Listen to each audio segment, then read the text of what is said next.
आलू सारू कदली बाइगण टमाटर ए सबू नहीं तरकारी करी मसला देकरी एठी अदा रसुण छेची देइछि पियाज गोटे काटी देइछि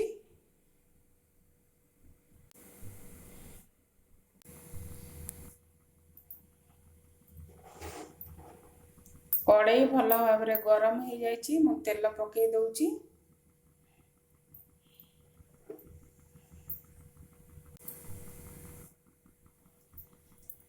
तेल भल भाव गरम हो जाइछि हाफ चामच जीरा पकई देली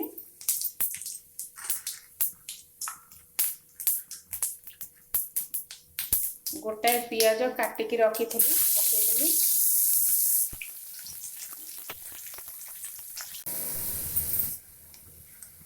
पियाज जरी जाइछि मु बर्तमान अदा रसुण छेचा पकई दउछि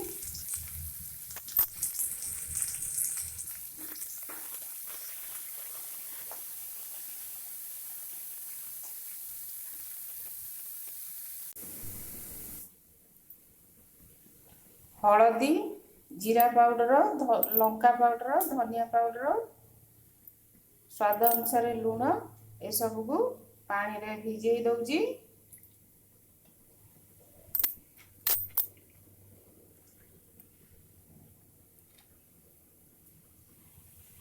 पियाज जरी जाइछि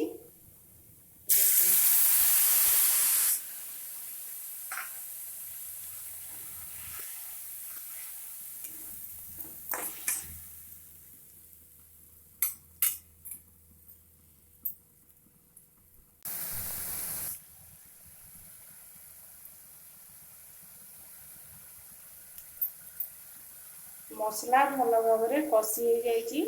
मु एबे परिबा सब पकई दउछि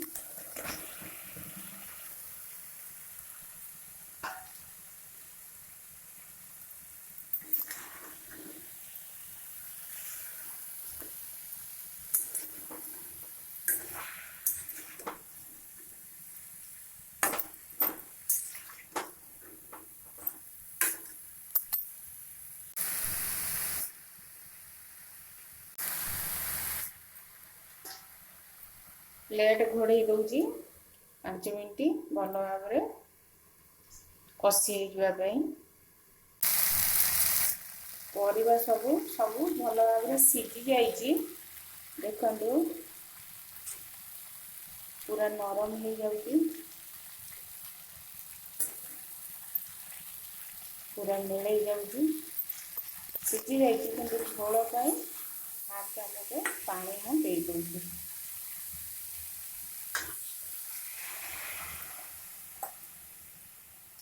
सॉरी हाफ ग्लास पानी दे दउछि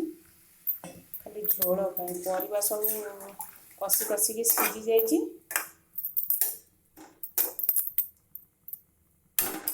तरकारी फुटिया पाई प्लेट घोड़े दउछि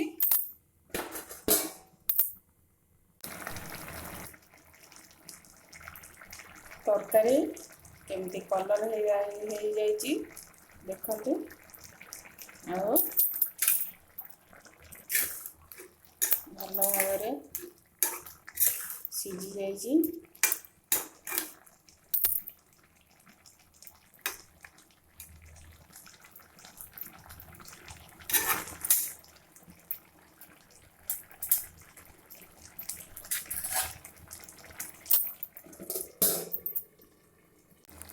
तरकारी हो जाइछि मु गैस ऑफ कर दउछि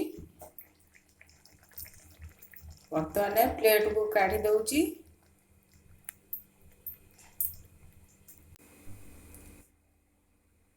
तरकारी रुटी सहित भी खाई हबो भात सहित भी खाई हबो जो थे खाई परिबे एमती करिकरी आपण माने रखुछि बाय।